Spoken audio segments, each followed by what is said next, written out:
华视在地新闻，继续来看卫福部公布台湾人10大死亡原因，癌症已经是连37年拢排第1名。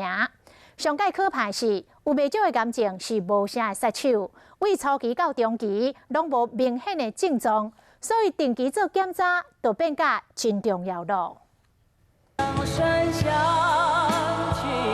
无啊，歌后洪飞飞因为肺癌伫香港过身。原本想要很坚强，然后很勇敢的去面对这一切。艺人李我得到2周癌，开刀提掉子宫甲2周，这是文英得到肺腺癌伫病院接受治疗的情形。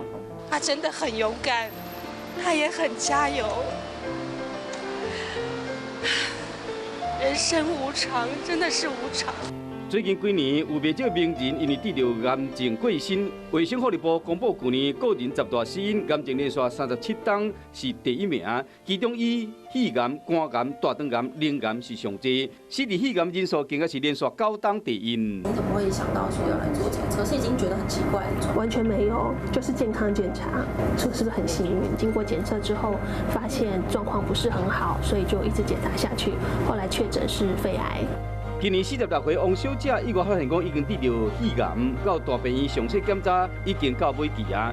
回顾生活习惯，王小姐讲出来，这个原因甲你我拢有关系。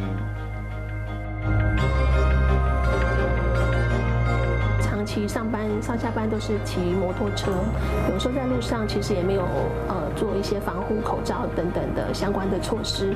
我自己在懊悔说，是不是因为这个样子？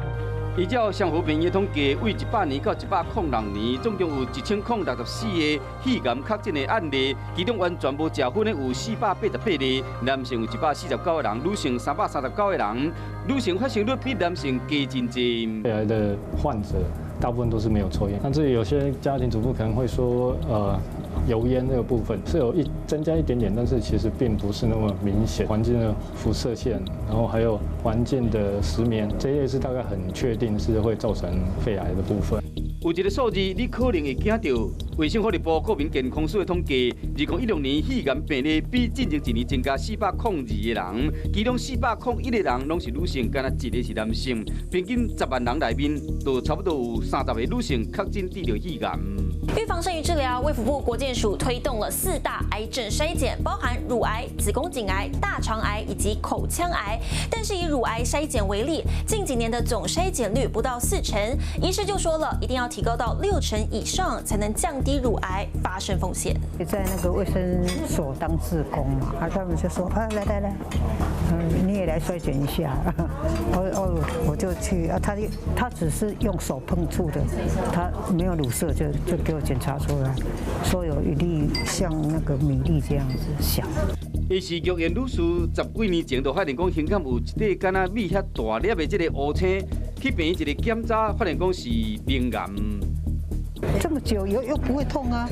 我在想说不会痛，应该是就不是那个啦，就不是癌症。没有1个礼拜，那个个管师就打电话给我，他就说，你这个已经是癌症，你赶快过来治疗。筛检可以找到没有症状的早期乳癌，而不是要等到自己摸到或者是有症状的时候，有时候肿瘤会比较中晚期。早期发现乳癌的这个治疗的成功率5年都可以达到90%以上。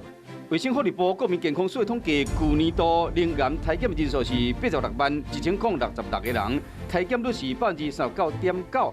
发生年岁愈来愈少年化，台湾的医疗嘛陆续引进新的技术，机器也比较改善了，技术更当然做得很纯熟，绝大多数做过都是这种不舒服是可以忍受的。